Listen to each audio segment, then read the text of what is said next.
a traditional wheel, you just like, say we need to turn left, just the more you throw on, the harder the turn will be.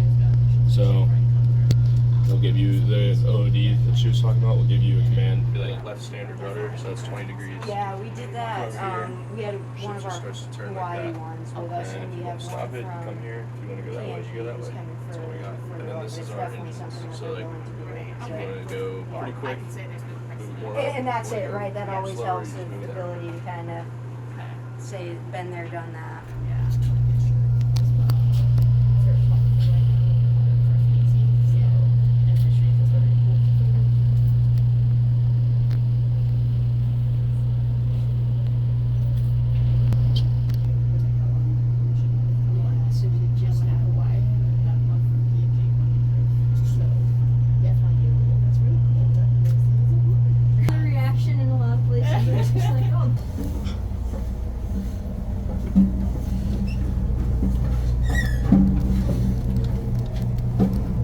So as you can imagine, we have, like I said, just shy of 100 personnel who are on board, 270-foot cutter, so it does make for a little bit of cramped quarters.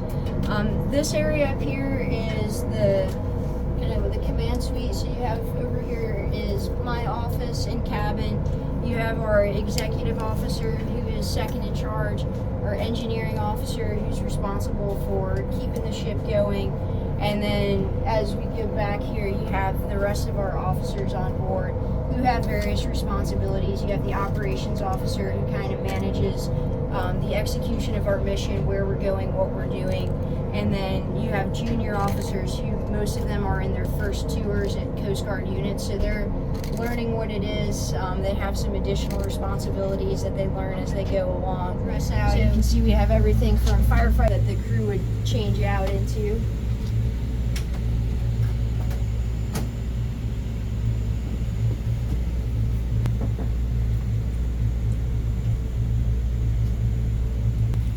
These are our different shops, so our electric.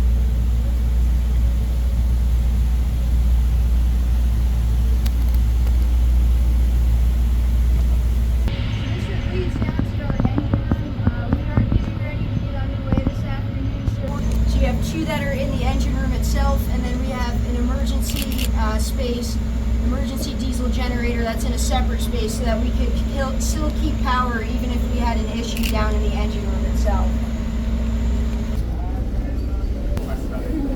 Alright, takes their meals, right? We have a galley which we'll show you, which when you think about the number of meals that they have to turn out is a very small space, right? You're feeding 100 crew members 3 times a day, plus they also do a supplemental meal in the evening because we rotate 24/7, so you have people that are up at various times of the day.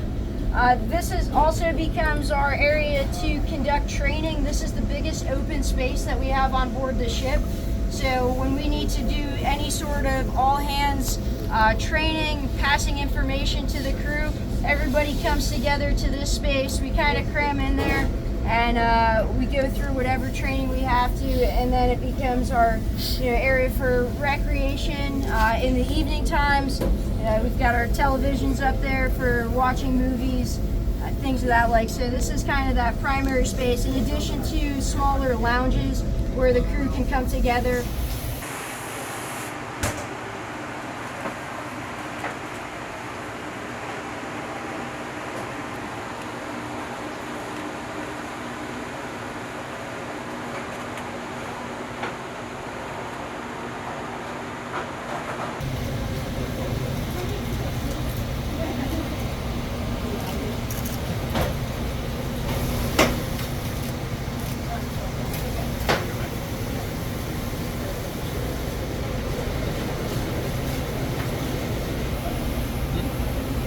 This is where our senior enlisted live, so our chief petty officers are back this way. In addition, we have, as you start to see, some of our medical supplies come together. So we have a small infirmary on board here.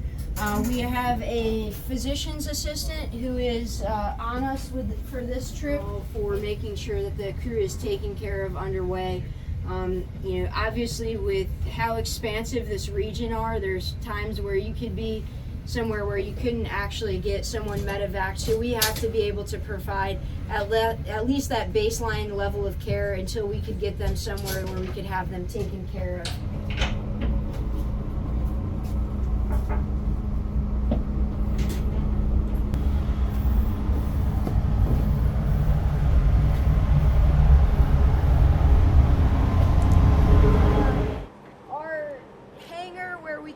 Actually, you know, take a helicopter and bring it indoors.